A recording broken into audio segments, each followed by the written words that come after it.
Order, order. Today the committee is holding its first evidence session on the Israeli-Palestinian conflict. And we're hearing from Alistair Burt, former Minister of State for the Middle East and North Africa. Thank you very much for joining us today. So, thank you very much for asking. I think perhaps if I start, the UK has been calling for a ceasefire in Gaza, but this is yet to be successful.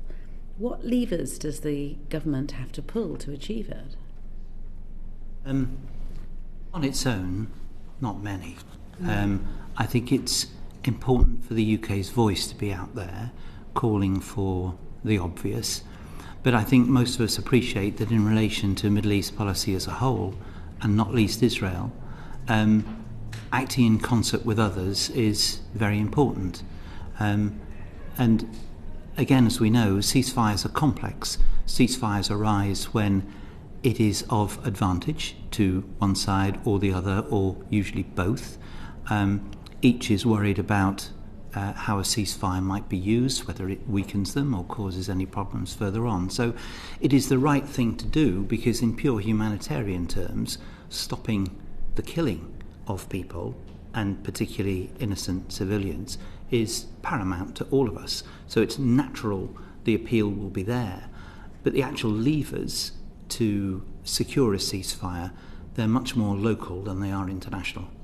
The public are always challenging us and saying, but the UK is on the Security Council and there's very few countries that are on the Security Council. It's a very powerful position. Isn't there something the UK can do at the UN? Can't we bring a resolution? Can't we do something like that? We can. But again, there's a practicality to it. Bringing a resolution which is not going to get anywhere and going to be vetoed is relatively pointless.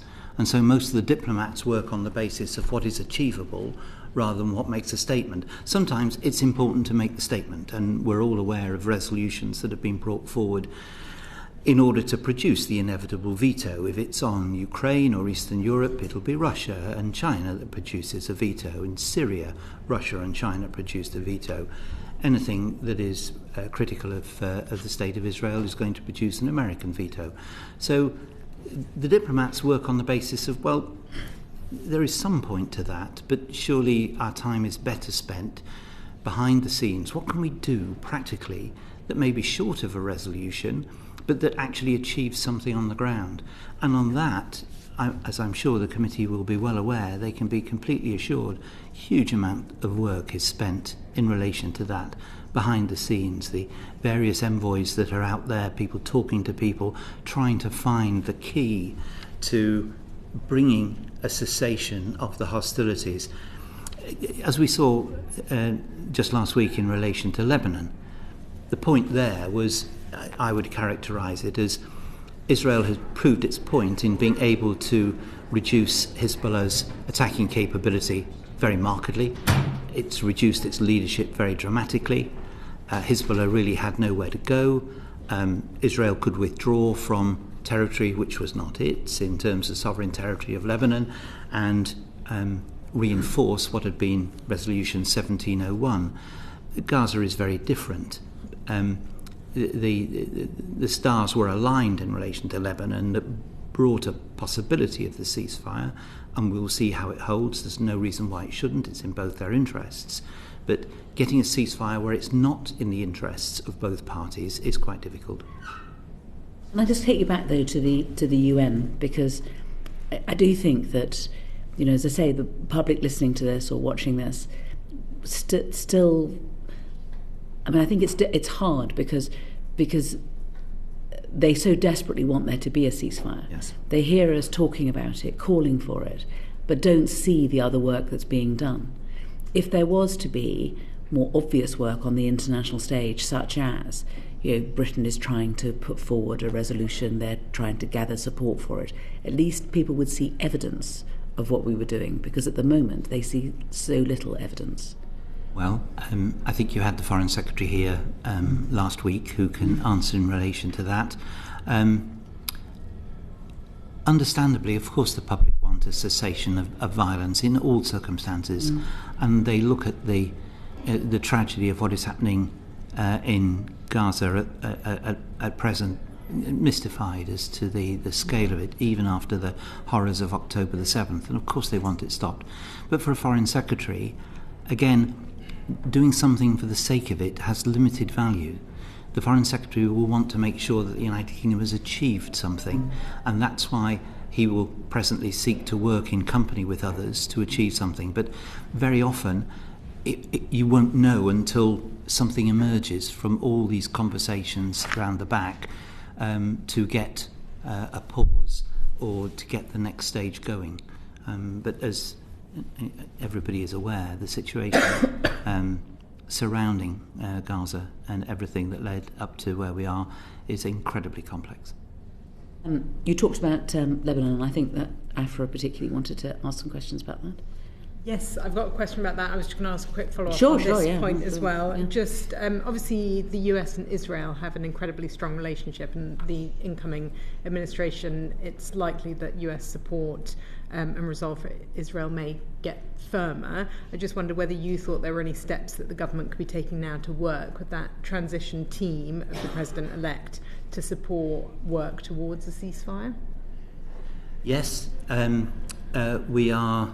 we're blessed in the United States with an exceptional ambassador, as I'm sure you're all aware, Dame Karen Pierce. Met her last week. And I'm sure you were all very impressed. I mean, she knows the scene very well, and she and the embassy team have worked incredibly hard to make sure that the United Kingdom was not over-identified with one party or another. It's absolutely vital for diplomats that takes place. And, you know, I know, again, having listened to the Foreign Secretary and read about this, that he has made efforts to make sure he's in touch with the new Trump team and everything else. So, yes, I think between now and the new administration taking office, I think there'll be a lot of work done, because the big mystery, as we all know, is just what is he going to do? He's not a conventional politician. We're not dealing with a situation which we thought we might have been after November the 5th, a disputed election. That's over and done with. President Trump will be there for the next 4 years, a very secure electoral victory. And now a series of appointments and the questions arising, just what will he do? And that is on the minds of every state, I think, with an interest in the region. As we head towards January and beyond. Absolutely. And just kind of thinking just a bit about, how we all work towards achieving the goal that we want of a ceasefire. The UK does have a role as a convener often, and we've been talking a lot in this committee about soft power, and I'm just wondered whether you had any thoughts on how the UK could maybe use our connections with other countries, perhaps such as Jordan, who are keen to work towards a resolution, to try and bring some kind of pressure towards the outcome that we'd all like to see. It's a very important point, and I'm sure that the committee is already aware that the United Kingdom's relationship with the region is singular. We've been there longer than anyone else as an external force, with mixed results, again, as the United Kingdom recognises. But what is always of interest to ministers when they begin to go and form a relationship there is, despite a lot of history being uncomfortable in the region, we're trusted.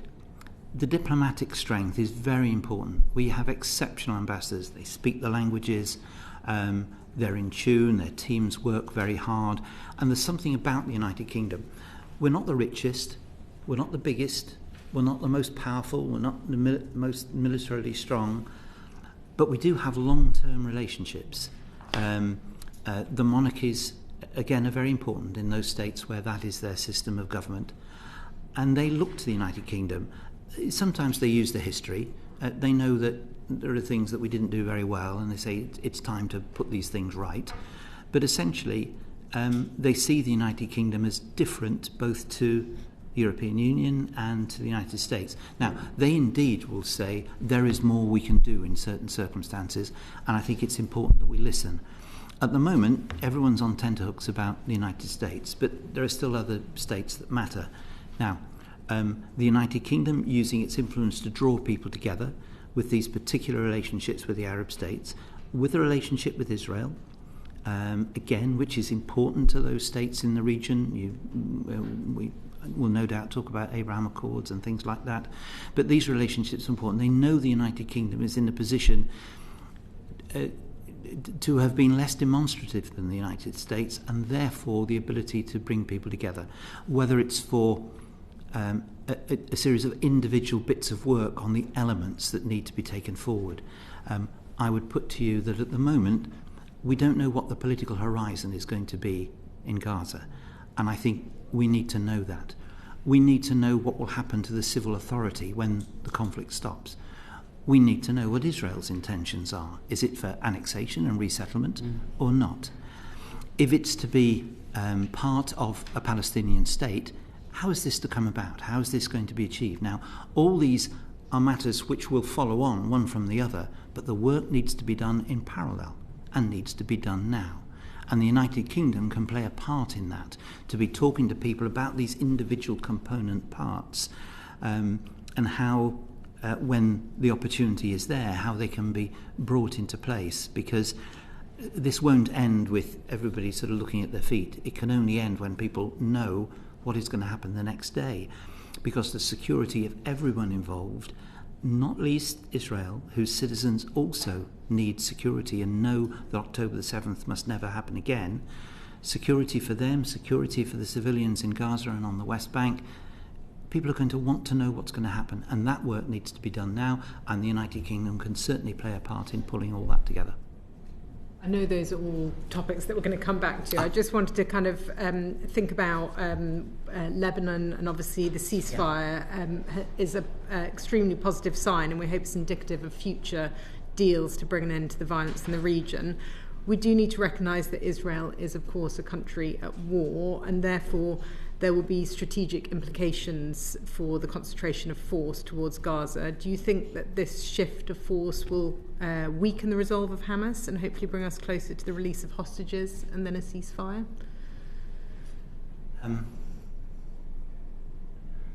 I genuinely don't know. It's difficult to know what the structure and leadership of Hamas looks like at the moment. Certainly there are still individual fighting groups in Gaza that keep getting uncovered and keep fighting, and the occasional rocket, but I genuinely wouldn't know about the structure or anything else. And the political structure has obviously been weakened by the action that Israel has taken against those it holds responsible for October the 7th. The return of the hostages should be, in humanitarian terms, absolutely at the top of the list. It's impossible to say it is the only priority, because of course those who have suffered from bombardment and those that have suffered from the targeting of political or terrorist figures who are then innocent civilians caught up, it's all a priority for them and their families and everything else. But the hostage situation is particularly appalling to all of us. The hostages should never have been taken. They have no role in the conflict or anything like that. And the return of those hostages would be an important signal and might be part of a process. But again, as this committee will know very well, that won't be done without a discussion on the release of Palestinian prisoners. And everybody knows that, and both sides have got to get on with that if they want to see any progress on the hostages. Absolutely. So do you think that the ceasefire in Lebanon shows any kind of brings any bearing to whether we're more or less likely to have a ceasefire in Gaza? I'm fairly cautious on that, simply because I think the two circumstances are different. Hezbollah acted from October the 8th onwards in support of Hamas, but Hezbollah's beefs with Israel go back a long time. And Hezbollah is not constituted as Hamas. It is a Shia force created and supported by the Iran, but it is Lebanese, protects the Shia interest in Lebanon. It's a very different, it's constituted very differently from Hamas. But in terms of my enemy's enemy is my friend, then I'm going to Hezbollah saw the opportunity to work on that. But it has been exposed by Israel's tactic, which has destroyed its leadership and seems to have destroyed a large amount of the armaments which was used to fire on Israeli citizens. But that is quite different from what's been happening in Gaza. So as I say, it seems to me Hezbollah had nowhere to go. I think its supplies from Iran were probably running low. Iran also has been much weakened by what has happened. If you can get an end of those hostilities, then do. It's good for the civilians in those areas. Whether it indicates a willingness to compromise, I don't know, because the circumstances of Gaza are different. But you take any cessation of violence where you find it. So those people who think that Hezbollah has the capacity to inflict so much more damage on Israel than Hamas ever did are wrong, because they're out of date in terms of, post the what's happening. You just said, given the killings of the leadership, given the destruction of armaments, etc., that actually Hezbollah is a very, very different force to the force that it was before the Israelis invaded.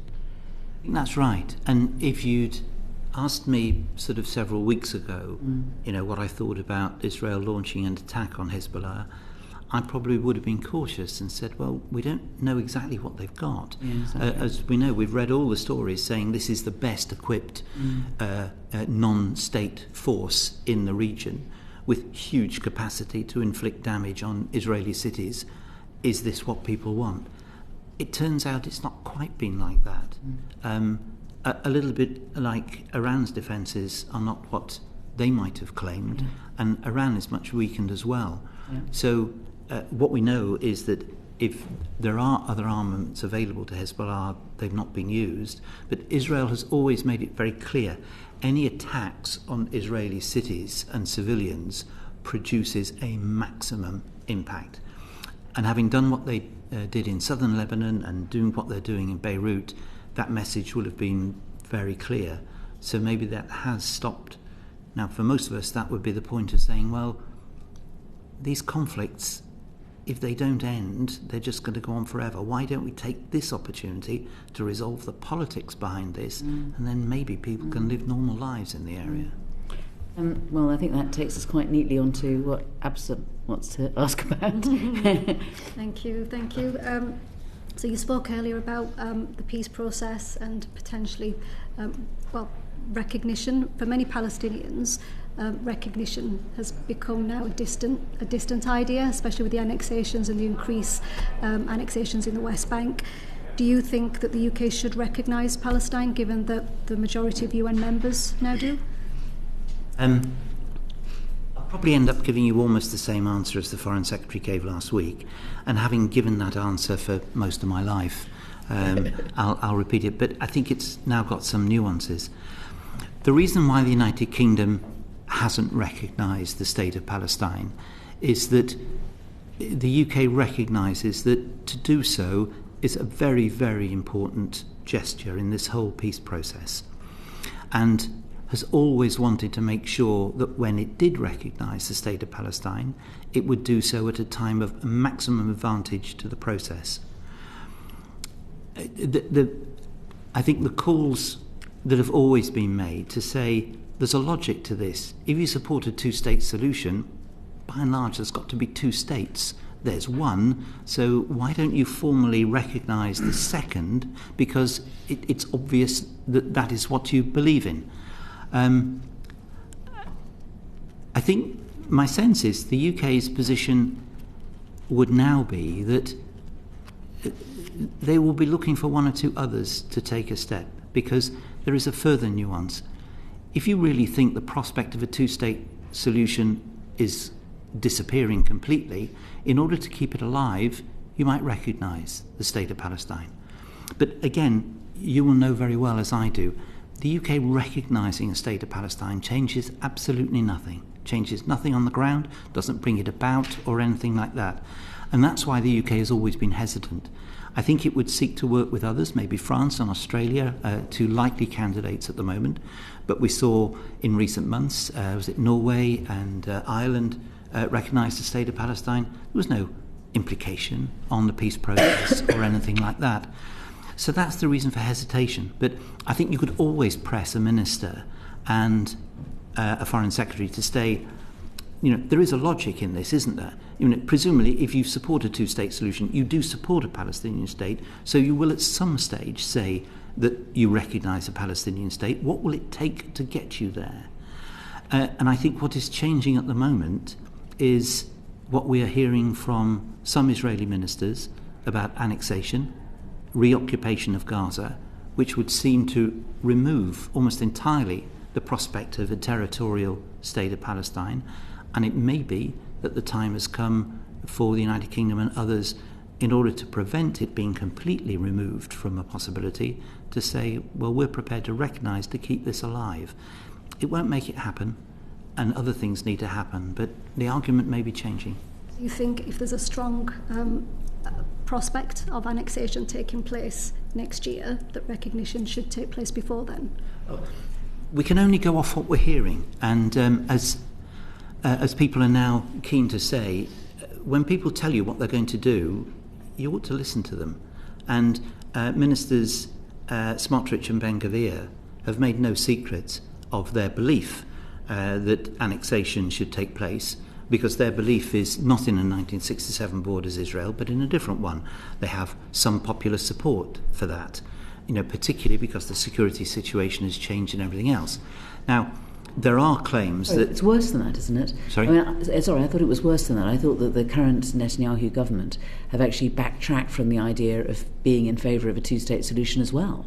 So although they may not be using such florid language as the two that you've mentioned, the government itself now seems to not be in favour of two states. It's certainly true that the public policy of Israel now is to assert its sovereignty. I'm afraid I have to use the phrase, from the river to the sea. That is the position of the Israeli government on its sovereignty. And that implies, as you say, that even though we now know that Prime Minister Netanyahu's commitment to a two-state solution, if it was ever there, is certainly not there now, that then does beg a whole series of other questions. But looking at what the United States might do, again, I believe ministers in Israel have already said that President Trump would back annexation. But if he did, that would be different to where we were on the Abraham Accords, because the Abraham Accords did not do that. And again, as the committee will be aware, the discussions in particular with the UAE were designed to prevent Israel moving at that stage for annexation. So you have at the moment a debate as to what the United States would do. I think it would change the nature of relationships with Israel quite markedly. It is one thing for us to work with an Israel that wanted a two-state solution, wanted a partner for peace, wanted to see a territory called Palestine side by side with Israel, with mutual guarantees for security and everything that we all know so well, to move to a situation where it doesn't actually want that anymore. I'm not sure what recognition of that could follow from Western European states in particular. It would change it quite markedly.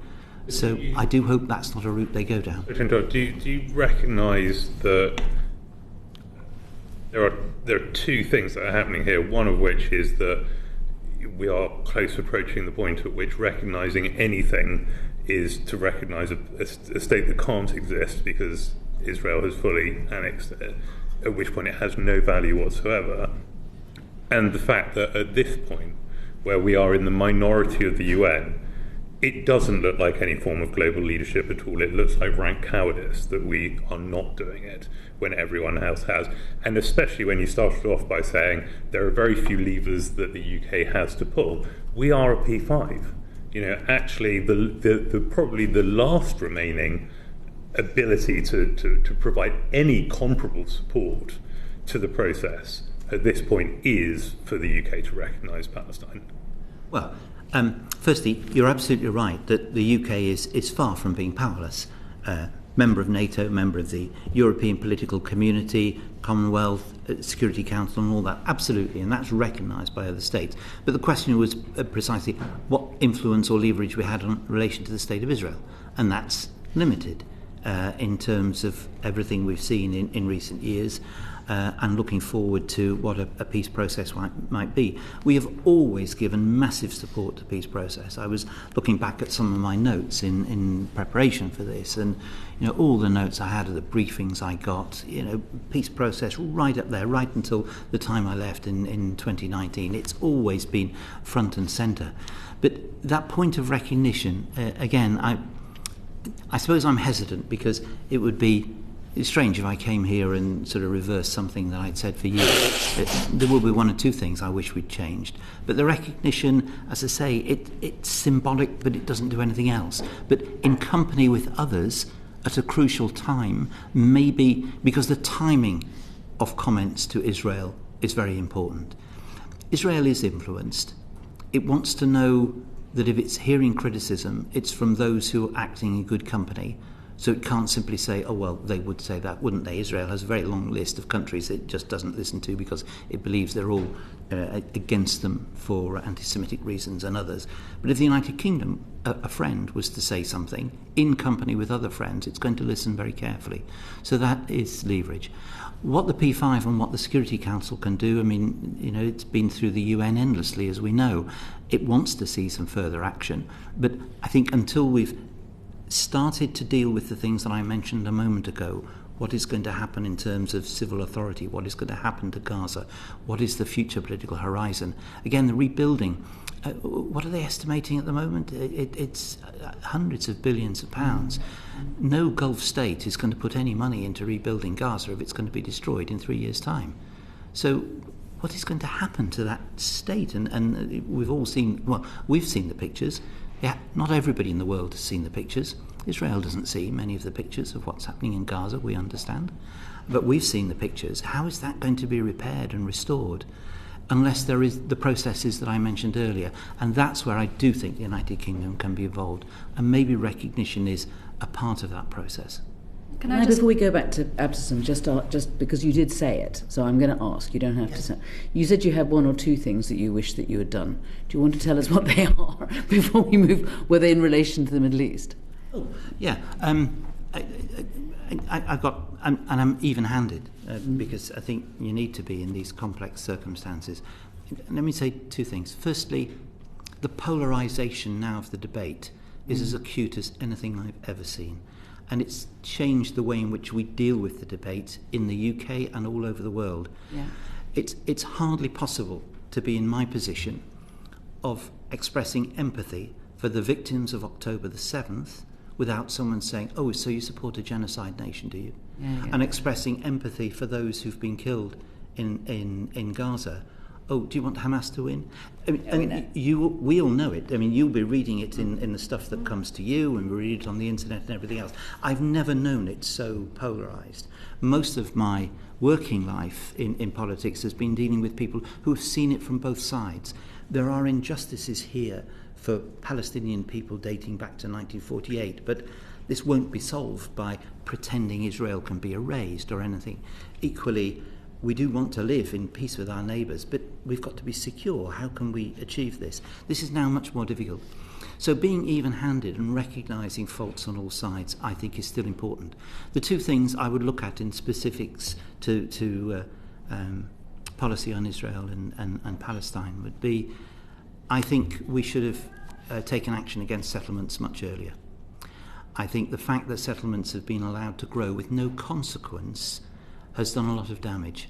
I think it's fueled a sense of impunity among certain politicians in Israel who, because if you have significant condemnation but no action, well, what's anyone going to do when you take the next step? And what should that action have been? We've now got sanctions. Is that sufficient? I think we should have moved on sanctions much earlier. Right. We didn't move on sanctions because of immense pressure on any sanctions policy as being motivated by the wrong determination. All sanctions were an expression of anti-Semitism, and that was what was the case being put by the State of Israel. We now know this to be wrong. You can't have the criticism we've seen of Israel over the past year, particularly from those in Tel Aviv protesting about the Prime Minister, to be told that all criticism of Israel is anti-Semitic. Plainly it's not, and I think we've now moved past that.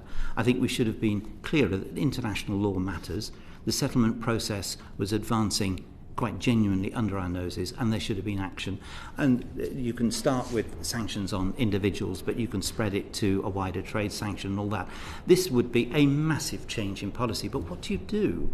Because what's now happened, and Mr. Morano said it, you needn't talk about annexation, it's already happened.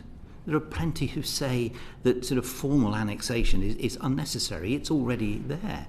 And what are we going to do with that situation? So I think we could have challenged that earlier, and that might have helped in dealing with a sense of impunity in certain politicians, which has now reached the stage on annexation. On the Palestinian side, I think we could have been much sharper with the Palestinian Authority and its structure and its democratic failures and everything else. We supported it physically and financially. I think that was the right thing to do. We were state building, but as we all know, in just over the past decade or so, it went through a number of different prime ministers, but not a different president. The democratic deficit of the PA is terrible, and it's done damage. We're also now aware, at the same time as that, Israel was covertly supporting and aiding financially Hamas in order to provide a contrast to the Palestinian Authority and make it even more difficult for them. I'm not sure. We knew a certain amount of that, but I'm not sure how much we knew. And of course, there were times when the PA was in dispute with the Hamas authorities on the payment of civil servants, and there was a complex relationship between the Palestinian leadership and others. The way that was allowed to develop meant there was never a partner for peace. Yeah. And that was quite deliberate. And perhaps we should have seen that at an earlier stage and said to the Palestinian Authority, you've got a responsibility in this too. Yeah. It's not all one-sided. Yeah. And working with Arab states, who also allowed the issue to drop down the agenda. The marginalisation of the Palestinian issue wasn't the invention of the Abraham Accords or anything like that. It had been going on for some time. And if Arab states had really wanted to see the Saudi peace process develop, I think there was more we all could have done. So I think instead of trying to support those who were arguing on both sides, we need more time, we're trying to get there, we should have seen it for what it was. It wasn't happening. And maybe there was more we could have done at an earlier stage to press the case, to say, if we all believe the only safety and security is in a situation where Israel is safe and secure and there is justice and a secure state for the Palestinians, which we are now beginning to see from the Coalition for a Two-State Solution put forward after the last UN General Assembly. You remember Ayman Safadi, the Jordanian minister, saying publicly, you've got 57 Arab states that are willing to defend physically the state of Israel if we see a Palestinian state. I'm going back to Absam, I promise, but I've got one more because I just want to make sure that we're absolutely clear about what you're saying. You're saying that we should have been tougher in relation to settlements, and we should have made sure that we had sanctions against individuals. But I think you also talked about trade sanctions as well. I think again we avoided that. If you You're saying we should have insisted on the labelling of goods so that we could have a boycott of settlement goods. We didn't do that. If you go Is that what you're saying? Yes. What would have been better? What we have now, or a policy which would have called out the settlements at an earlier stage, even if there would have been a huge campaign. But what would have been better? To do that and say the reason why we think settlements are wrong and illegal is so-and-so, and we are keeping alive the possibility of two states. I think that would have been better and worth the... And dealing with the exceptionalism of Israel 10 years or so ago might have helped. But as I say, you've always got to recognise the others who have not done their part in this process as well. Okay. Absolutely. Just to follow up on the recognition, so just going back a few steps.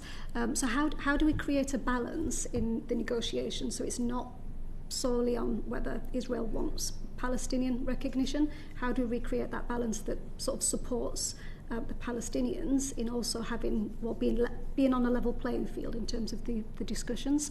Because at the moment, from what you're saying, it sounds very much like, well, it kind of depends on whether Israel is ready for this. If it solely depended on whether Israel was ready for this, it'll never happen.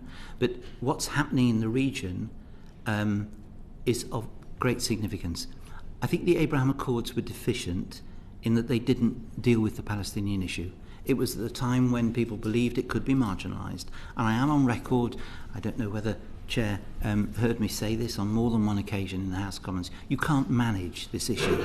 It can't be pushed aside. It won't be regularised that way. It has to be politically resolved. I think I did, yes. Okay. But what the Arab states have begun to do is see that they want a different future in the Middle East. They want to involve Israel, as we've seen from the UAE and Bahrain and others. But the belief that this could be done without the Palestinian issue being resolved has now gone. Now, Saudi Arabia is key. We're all aware that Israel would like a relationship with Saudi Arabia. It would mean a great deal in terms of recognition and Israel's position in the region. We know the United States is keen on this, and we know that Saudi Arabia had got quite close, and there'd been a lot of discussion. My understanding is October the 7th has changed all that, and the response to that. Public opinion in Saudi Arabia and opinion from diplomats and others has made it very clear there is no prospect of normalisation unless there is recognition of a Palestinian state. So I think the terms of the discussion have changed.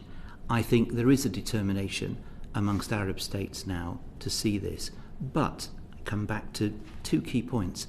It will require different Palestinian leadership as well. They've got to be able to demonstrate that there is a Palestinian leadership. It's got to be democratically chosen. It's for the people of Palestine to choose their leaders, no one else. How is this process to come about? Who will these be, etc.? The second thing is Israel has to know that it's going to be safe. You can't force a country to feel safe. People themselves have got to believe, and again this committee will know, the immense trauma in the state of Israel for what happened from October the 7th. It's a small country. Everybody knows somebody who was involved, and the stories are terrible. Israel may not be seeing what's happening in Gaza every day on its television screens. It's certainly seeing everything that happened on October the 7th on a regular basis. The impact of this has been huge. No Israeli leader, no democratically elected leader here would agree to a situation where their people were not safe. So, again, how are Arab states going to deliver on that promise of Ayman Safadi to make people safe? But all this has changed the terms of the possibility of recognition with the Palestinians because everything is different post-October the 7th. And I think there are new forces in play that will make this a more likely possibility, even though it seems remote at the moment. Can I just stop you there for a second? We have a structure which is not working of a number of questions we want to, and your answers are really good and are very dense, but I think they're quite often dealing with issues that we were thinking that we would ask later. I'm so sorry. No. I'm just recognising the situation. If I'd had a brief of your questions, then of course I would know what to answer and what not. Yeah, so well, tough. Just stop me when I'm veering off. Is there anything else you want to ask? Yes, go on. So and then I'll move on just on humanitarian aid. So what actions do you think that the government could take in making sure that humanitarian aid gets into Gaza, especially when Israel is preventing? Do you think that the FCGO has any other levers that could perhaps force aid to go in? I think, as far as I'm aware, it's trying to do everything that it can. I can't think of anything different that it could do. It's right to back UNRWA and the distribution that way. It's right to back the other aid agencies that are involved. And it's right to be doing everything it can to make sure there are no blockages either before aid gets to the border or inside. The situation within Gaza, as we know, has also deteriorated quite significantly because of the nature of gangs, and if there is restricted food, it's always going to be in demand. Yeah. But certainly the UK seems to be doing everything it can. You have been critical of the Abraham Accords for failing to incorporate a way of moving forward on the Palestinian issue, and obviously they sort of ground to a halt after October. Is there a way in which they can still play a part in finding a lasting settlement? And in particular, I'd be interested to know what you think is the future for Gaza, because Israel clearly would never accept Gaza remaining under Hamas control, and equally is very highly critical of the Palestinian Authority and whether or not they could ever play a role. So is there perhaps an international role, maybe with the Arab states, in a future for Gaza? I said the Abraham Accords were deficient in not dealing with the Palestinian issue and thus it being marginalised. But there were other elements of the Abraham Accords that were very good. I agree there's got to be a future for the Middle East which is economic, not based on conflict. For that to happen, and for the Vision 2030 in Saudi Arabia, for the vision of the region, and remember, the whole region would benefit from Israel being part of it, and there being a lack of conflict, starting to think about what we do with Iran and the like. All that had opportunities through the Abraham Accords, and that was very positive. There was just one thing missing, and that we now know. In relation to Gaza in the future, I can't see that it's likely to happen without an international force. Again, states have made it very clear that they're not willing to go in on the back of an Israeli tank for public opinion's sake in Arab states. That's very difficult for them.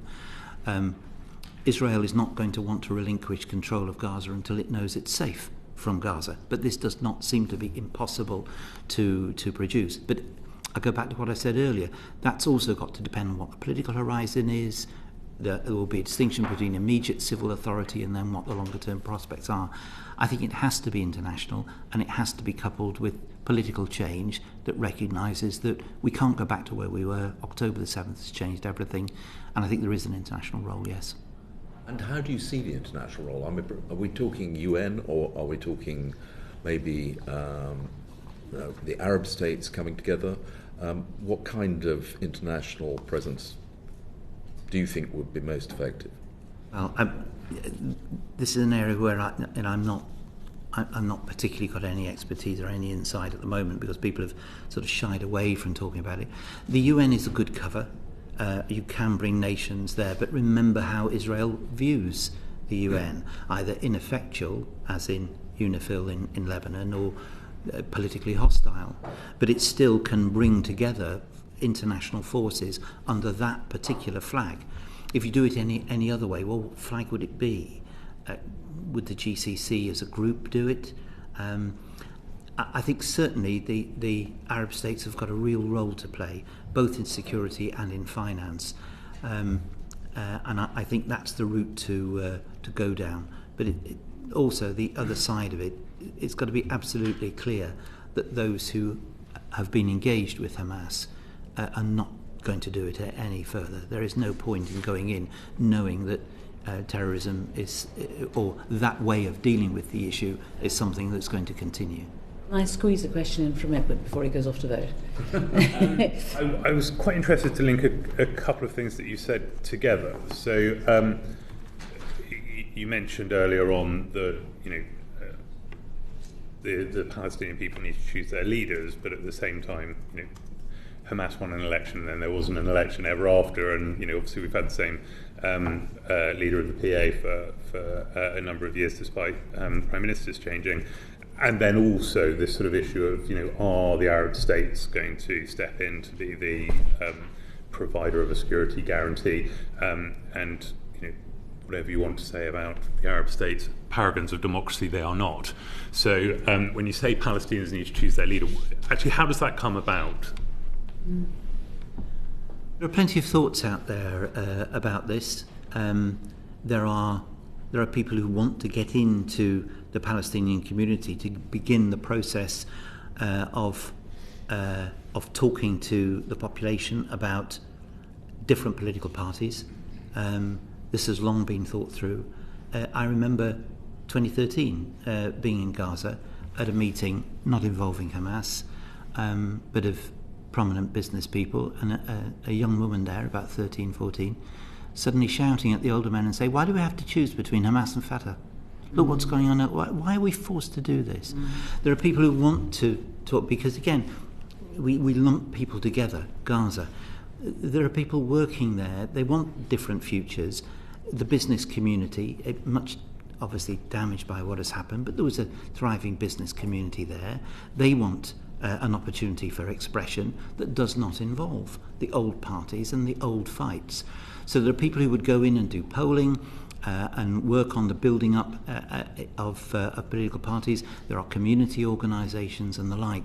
But trying to press people on who might come in and lead this, and you'll be aware of some of the names. Is it Dalan, who is supported by the UAE? Is it Barghouti in jail? Who are the people who might command support? We won't know until the public are asked. And then we got fairly close to technocratic governments in the past. It was originally thought Hamas and Fatah could come together, put a technocratic government together away from the terrorism. It's difficult to see where Hamas could be now, but as we know, Hamas has support still in Gaza and more widespread. But there are individuals who couldn't possibly, in my view, but I'm an outsider, be part of a government process. But unless you start talking to the Palestinian people and getting their views on it, we're not going to find out the answer to this. And just one final point, which is about you were talking earlier about how a number of Arab states have deprioritised the Palestinian cause. A lot of them choosing to emphasise trade with Israel and Pegasus and all of those other things that were available through those relationships. So, in your view, where are the Arab states now? And is Saudi Arabia the key to a solution? I think it is. When you talk to people from the region, their sense of where the Arab population is, seeing what they're seeing on an everyday basis, can be imagined. They are horrified. And I was talking to a friend this morning who said what they think is their lives are not worth the same as those of other people. That's what they feel. And unless you change that and give people a sense that they are worth the same, then you're always going to be pushing water uphill. That has been the damage. So states are not going to back a solution which leaves people in that situation. The damage has been absolutely enormous in relation to that. Do I think Saudi Arabia is important? Yes, I do. Remember, in the region as a whole, yes, we talk about democracy, but there are people who want stability as much as anything else. They want to live normal lives, and states that may not be democratic but can provide their people with security and safety. No one would claim that the Gulf states are in turmoil or anything like that. So we have to be a bit cautious about this now. But I think that their vision for the future, which involves an economic vision for the whole region, is the basis of change and change for the future. And I've always felt strongly that this cannot come about through conflict. That's why they're reaching out to Iran, and Iran is reaching out to them. Iran will form part of your discussion. What is Iran going to do in the future? But I won't take us down there in case Sarah gets concerned that I'm wandering again. But the whole basis of what the Arab states are doing is it promises a future without conflict if we can make progress now on the politics of the Palestinian people. And it's really worth going for. Do you want to ask any more? Because I know you've got to get to the vote as well. Yes. Just quickly, I mean, the international community, the UK and the international community, have always focused on the two-state solution as being the best outcome. But as you were saying earlier, that is looking more distant. Are we right still to say that is the only solution? I think we are. But there's no doubt that you'll hear many voices who think this is gone. I've not been able to come across what seems to me to be a credible one-state solution. There are plenty of voices now. I was in Doha recently for a conference, and I spoke to quite a number of young Palestinians who said it's a two-state delusion. We don't want two states, we want one. Everybody can live here, side by side, together. But of course, that's not a Jewish state. Or democratic. Well, you could have it. You can either have a democratic state, exactly. Or you can have a Jewish and again, state. I've not spoken to anyone who thinks it will be credible for Israel to agree to a situation in which it does not have command of its territory and safety and security for historical reasons and everything else. So that's why, even though there are plenty of quite angry voices say, well, why shouldn't there be just one state and we can all live together and we'll have the same rights? What's anybody got against us having the same rights? The practicalities would appear it's just not going to happen. That's why I think two states is still, for me, a better answer than anything else. Thank you. I'm really interested in what you just said about the Arab world and what they're seeing and what Israel's seeing, and it sounds like they're seeing different things. Yes. I'm also struck by a conversation I had with a politician in the West Bank back in March, who told me that October 7th was some soldiers fighting some soldiers and a couple of hoodlums doing some bad things, but that was all it was. And it struck me in that moment that it's going to be intensely difficult if two people don't even see the same reality. What needs to happen about that? And to what extent should we be worried? Because if the steps required towards getting our hostages out, getting aid into Gaza, to getting towards that two-state solution requires the buy-in of those other states, if the populations there are seeing very different things to what's the truth, that sounds deeply concerning. What are your thoughts? You're absolutely right. We work, through our lives and experience, and certainly our process. I just pause a second. I think that we've got some people. Are you going too? All right. If there are going to be three of us left, then we can still keep the quorum. But I don't know. Afra, are you going to go and vote? We voted. Oh, she's voting. I think we're off the quorum then. Right. Then we'll need to suspend the hearing. Sorry.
Order. In answer to Mr. Patrick's question, I think we have got used to a situation in which you put competing evidence to people and they can draw their own conclusions, and people may shift their view depending on the evidence. My feel of the polarisation now of what has happened on October the 7th and following is that there is such polarisation, people are simply not going to believe anything other than what they already believe. We do live in a world where people are being told that what they see that they don't like isn't true. The only thing they can believe is what people like them are telling them.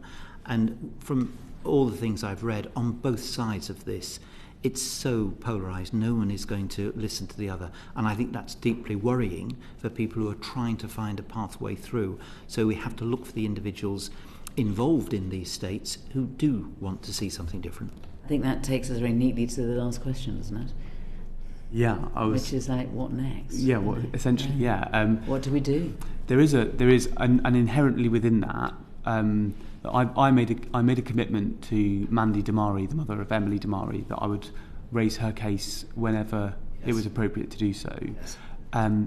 How do we best secure her release and that of the other hostages? I think Abdeslam spoke eloquently about the requirement to get aid into Gaza.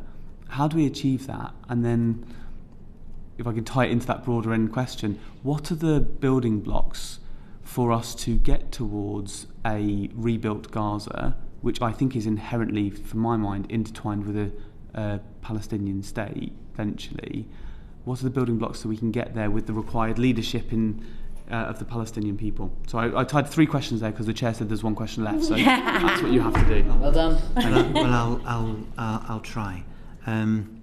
Firstly, the lesson of the past is don't give up.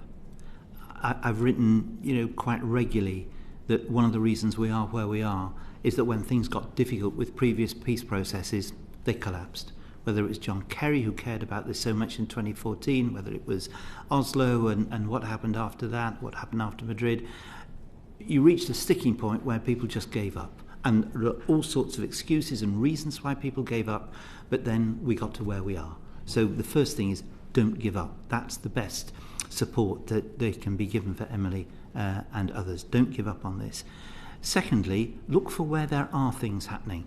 I turn to civil society, to what's happening through ALMEP, the Alliance for Middle East Peace, the International Fund for Peace, Israeli-Palestinian Peace, which I think I introduced in 2018 and spoke of, and I understand the Prime Minister endorsed it last night at a meeting. This is the building of civil society. There are people working across communities now, West Bank and in Israel, and that's very important that keeps going. That's an opportunity. Thirdly, don't neglect the absolute basics. The people of Israel who were so traumatised by the 7th of October need to know it's not going to happen again. And the people who've been denied, quite deliberately, the opportunity for their separate state over the years need to know that that block has gone and that there is a political horizon, which means they needn't listen to the men of violence anymore.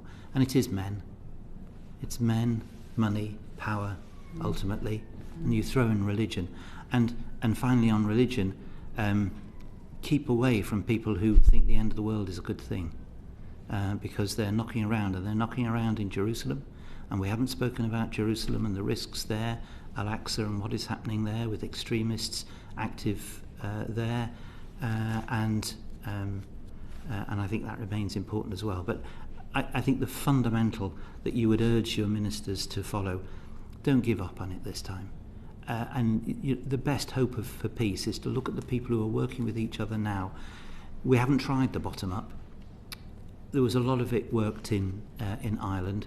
Look at some of the people who worked there. I again mention Oliver McTurnan and Forward Thinking, the people who worked so hard on that. There are examples there, and I think the only potentially positive thing from October the 7th and following, it has been so dreadful and so awful, and everyone knows we can't go back to where we were. The only point is to go forward for something better, and the United Kingdom can play a part in that. Thank you so much, Alistair. It's been a pleasure to see you and to learn from your experience and your wisdom. Thank you for giving us your time. If there's anything that you'd like to add or to clarify, please do write to the committee. I'm bringing this session to an end.